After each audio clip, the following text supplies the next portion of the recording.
8 years after Beethoven had first arrived in Vienna, at 6:30 p.m. on the 2nd of April 1800, he gave his first Akademie at the imposing Burgtheater, the Royal Imperial Court Theatre.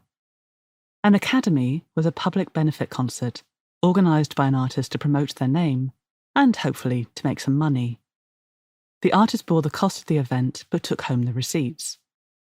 Academies took place in the theatre's dark periods, when they refrained from putting on dramatic entertainments out of respect for the religious observation of Advent and Lent. Permission to give such a concert had to be gained from the police and the director of the theatres, which explains why it had taken Beethoven a while to get to this stage.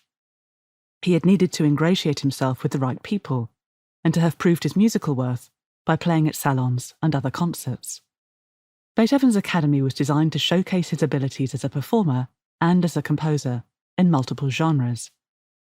Alongside a Mozart symphony and an aria and duet from Haydn's creation, the 29-year-old displayed his skill as a pianist in an improvisation and his first piano concerto, Opus 15. He also presented 2 of his new works, the Septet, Opus 20, and the First Symphony. The programme also suggested, through the inclusion of Mozart and Haydn, his indebtedness to his Viennese predecessors.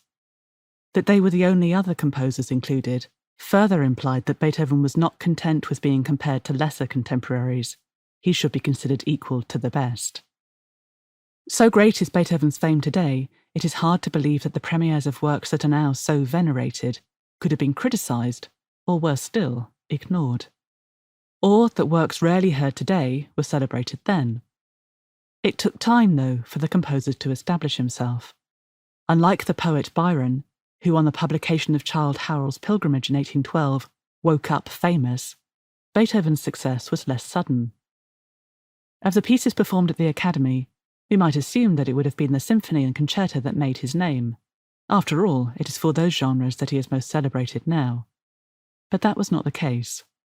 His skills as an improviser impressed audiences, and the most warmly received piece was the Septet, which was played again and again around Vienna for the rest of Beethoven's life.